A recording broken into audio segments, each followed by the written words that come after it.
बंद करें, बंद करें। आरएसएस के मैत्री संगठन वेश्यावृत्ति बंद करें, बंद करें, बंद करें। आरएसएस के मैत्री संगठन वेश्यावृत्ति बंद करें, बंद करें, बंद करें। महिलाओं का सम्मान सुरक्षित हो, महिलाओं का सम्मान सुरक्षित हो, महिलाओं का सम्मान सुरक्षित हो, सुरक्षित हो, सुरक्षित हो। तानाशाही नहीं चलेगी, नहीं चलेगी, नहीं चलेगी। जो भी ये मणिपुर में हो रहा है वो सब नहीं चलेगा, नहीं चलेगा। वो बहुत तकलीफ देह है। जिस देश में ये कहते हैं कि नार्यस्तु यत्र पूज्यते रमन्ते तत्र देवता, वहाँ पर नारियों को सरे राह नंगा किया जा रहा है। कितने अफसोस की बात है।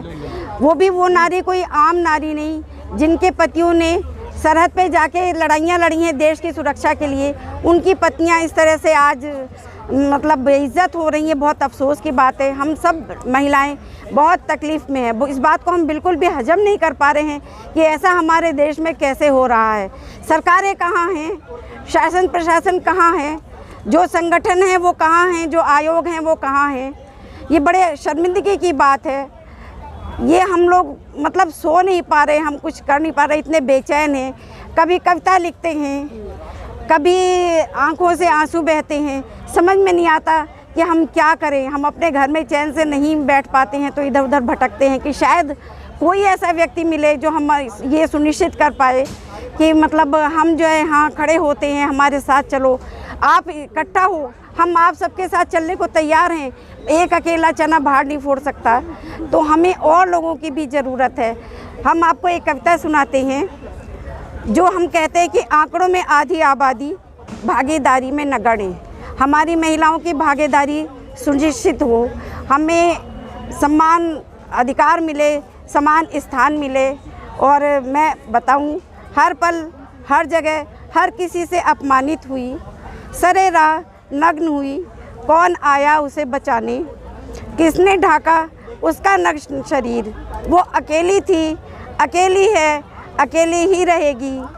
उसे अपने सारे आसरे छोड़ने होंगे, अपने आत्मसम्मान की लड़ाई स्वयं लड़नी होगी। उठ खड़ा होना होगा, मजबूत होना होगा, ये समझना होगा कि ये कायनात उसकी देन है। वो निर्मात्री है इस जहान की, वो सृष्टि है, वो जननी है, जिन्हें अपने कोख में धारण किया है उसने। वो भला आज उस स्त्री से इतना ताकतवर हो गया कि वो उसकी हर जगह पे बेइज्जती कर रहा है, उसे नंगा कर रहा है, उसे अपमानित कर रहा है, उसे प्रताड़ित कर रहा है, उसे काट रहा है। ये हम बर्दाश्त करने वाले नहीं हैं। और मैं ये अपनी महिला बहनों से आह्वान करने आई हूँ कि हमें अब किसी से, किसी पुरुष से ये उम्मीद नहीं रही कि वो जो है आगे बढ़ के हमारा जो है कोई मतलब सुरक्षा की मतलब सुरक्षा हमारी सुनिश्चित कर पाएंगे। हम सब बहनों को उठना होगा, आगे बढ़ना होगा। बहुत हो चुका चूल्हा चौका। हमें अपनी घर की चार दीवारी से बाहर निकल के अपने हिस्से की लड़ाई खुद लड़नी होगी। हम वास्तव में बहुत, हमारे इतिहास हमें पढ़ना होगा। हमारे इतिहास में वो महिलाएं रही हैं जिन्होंने अपने अकेले दम पर मतलब कई अपने मतलब सम्मान के खातिर नरसंहार भी किए हैं। जैसे हम फूलन देवी जी को, वो हमारे लिए एक प्रेरणा स्रोत है। उनके सम्मान में आज हम यहाँ इकट्ठा हुए हैं।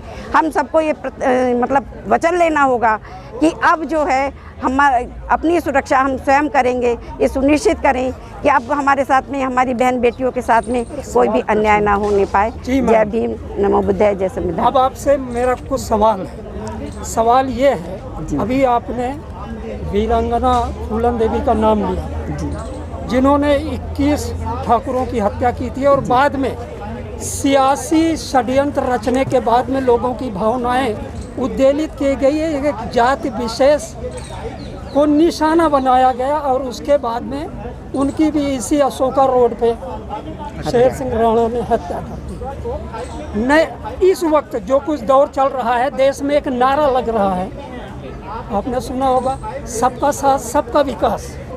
तो इस विकास में क्या महिलाएं पीछे छोड़ दी गई, क्या असुरक्षित हो गई हैं? क्या कहेंगे आप संक्षेप में?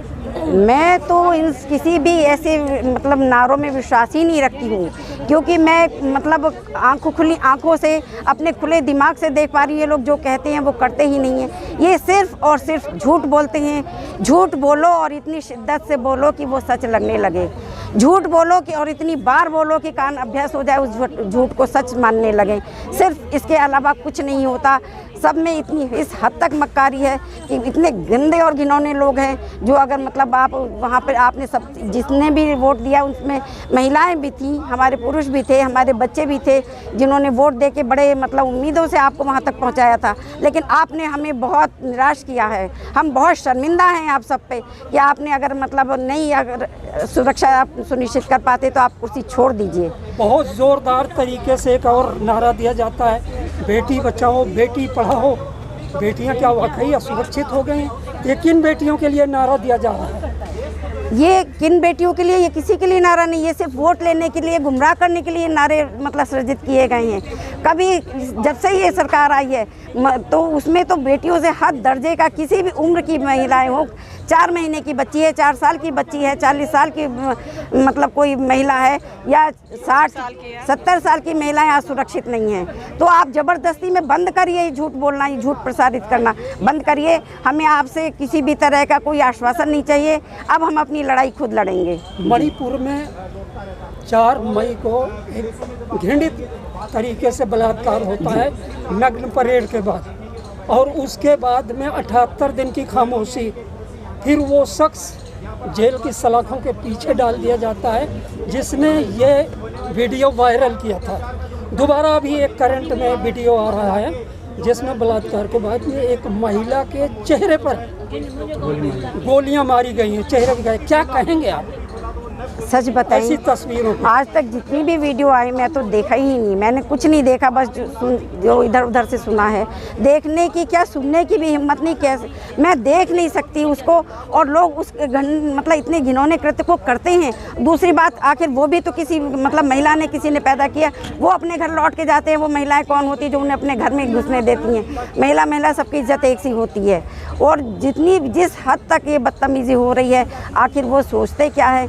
कोई भी महिला, कोई भी जीव या इंसान जो बहुत कमज़ोर समझा जाता है, वो जब बहुत मतलब अपने पर आता है, जैसे फूलन देवी जी थी, तो उससे ज़्यादा ताकतवर कोई नहीं होता। हम अपनी महिलाओं को, अपनी बहनों को यही बताने आए हैं कि अब आप जो है ये बेचारगी का जो मतलब आवरण छोड़िए। ये जो मतलब आपने बहुत सारे जो हम लोगों पे बंधन हैं कि वो संस्कार की ये बेड़ियाँ छोड़िए। संस्कार हम आप बचे ही कहाँ हैं? अब हम किस चीज़ की शर्म करें जब शर्म नाम की कोई चीज़ रही नहीं है? किसकी हम मतलब वो करें कि मतलब कोई भी आदमी जो करते हैं लिहाज करें, जिसको हम कहेंगे किसका लिहाज करें हम? देश की जानी मानी समाज सेविका, नेता और प्रखर वक्ता राजबाला सैनी जी अभी यहाँ पर फूलन देवी के गेटअप में खड़ी थी। आप भी यही कह रही हो कि अब ये चौका, घर का बेलन चौका छोड़ना पड़ेगा। तो क्या आप उस सशस्त्र क्रांति का आह्वान कर रही हैं जो फूलन देवी ने किया था?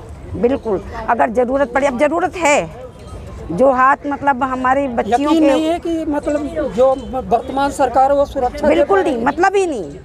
मतलब वो एक बात और है, किसी के भी साथ में कोई अत्याचार होता है तो मुझे ये अफसोस की बात है कि जो एक बात जितनी भी महिलाएं हैं, बच्चियां हैं, कि महिलाओं का कोई नहीं होता है कुछ। खुद उनके अगर किसी लड़के के साथ में कोई भी बलात्कार होता है, आप ये देखिए तो चाहे अपने जितनी बाहर के लोग मतलब जिम्मेदार होते हैं, अपने उनके घर परिवार या रिश्तेदार भी उतने जिम्मेदार होते हैं। आपसे आखिरी सवाल मेरा, इसके बाद भाई साहब से पूछूंगा। मणिपुर की घटना को, ये बलात्कार, नृशंस हत्या, इसको बहुत ज़्यादा दिया गया। संसद में मतलब महाभारत चालू है। इन बिटवीन राजस्थान, वहाँ भी एक कांड हो गया। एक बच्चे को बलात्कार के बाद में जिंदा भट्टी में डाल दिया गया। वो घटना इतनी ज़्यादा हाईलाइट क्यों नहीं है? क्या वजह हो सकती है आपकी नज़र में? आप एक महिला। हाईलाइट हुई या नहीं हुई? नहीं हुई उतनी, तो वो तो दबाया जाता है, ये भी नहीं होती भाई। जैसे इसको जो है हो सकता है कुछ एक महीने बाद ये बाद में हाईलाइट किया जाए, है ना?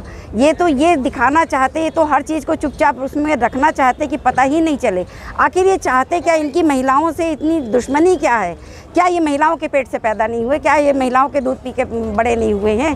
कि मतलब चुपचाप इस बात को छुपाने की कोशिश करते हैं। जो पीड़ित होता है उसके साथ में सारा मतलब तंत्र खड़ा रहता है, और जो पीड़िता होती है वो अकेली रह जाती है। तो इसीलिए मैं कह रही हूँ कि पीड़िताओं को अब किसी का मुंह नहीं देखना है, किसी का आसरा नहीं देखना है, अपनी लड़ाई खुद लड़नी है।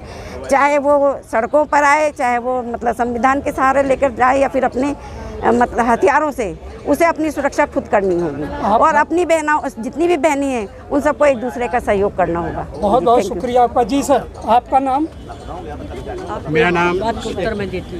मेरा नाम श्रीमद अनिल वर्मा आदित्य है।